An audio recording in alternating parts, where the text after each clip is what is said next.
سوال یہ پوچھا کہ غیر مسلموں کی کمپنی کی چیزیں استعمال کرنا اور قادیانی کی کمپنی کی چیزیں استعمال کرنے میں فرق کیا ہے، اور کیا دونوں جائز ہیں، حلال ہیں یا حرام ہیں۔ یاد رکھیے، شریعت کا اصول یہ ہے کہ کھانے والی چیزوں پر اتنا جلدی عام انداز میں بتانے کی ضرورت اس لیے ہے کہ عوام کو پتہ نہیں اصولوں کا، کہ کھانے کی چیزیں پر فوری فتویٰ لگا دینے کے حرام ہے، یہ احتیاط کرنی چاہیے۔ کھانے کی چیزیں، ہر کھانے کی چیزیں حرام نہیں، چاہے وہ غیر مسلم کی ہو، مسلمان تو ہے ہی حلال کھانے والا، غیر مسلم کے گھر پر بھی کھانا کھا سکتے ہیں، غیر مسلم کی کمپنی کا بنا ہوا بھی کھانا کھا سکتے ہیں۔ کیوں؟ اصول یہ نبی کریم صلی اللہ تعالی وسلم کے رشتہ دار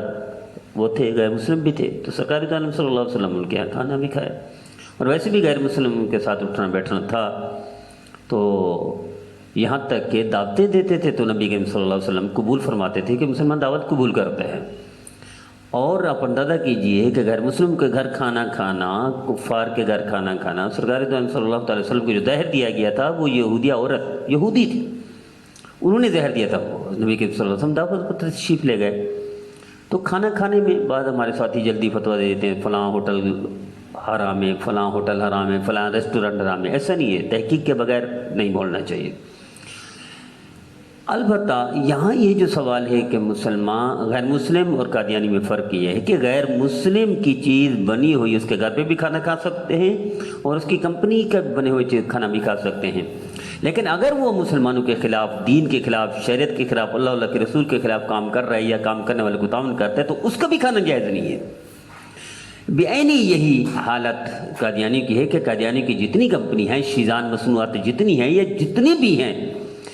کہ جس طرح یہ نبی کریم صلی اللہ علیہ وسلم کی شریعت کے، اسلام کے، اللہ کے رسول کے، مسلمانوں کے خلاف کام کرتے ہیں اور کام کرنے والوں کے ساتھ تعاون بھی کرتے ہیں، یہ یعنی مسلمانوں کے خلاف کام کرنے والے خود بھی کام کرتے ہیں، تعاون بھی کرتے ہیں، ان کی کمپنیاں بھی تعاون کرتی ہیں، اگر ایسی بات ہے تو پھر یہ کھانا یہ ان کا حرام ہے، ان کی چیزیں استعمال کرنا حرام ہے، مسلمان کو بچنا چاہیے۔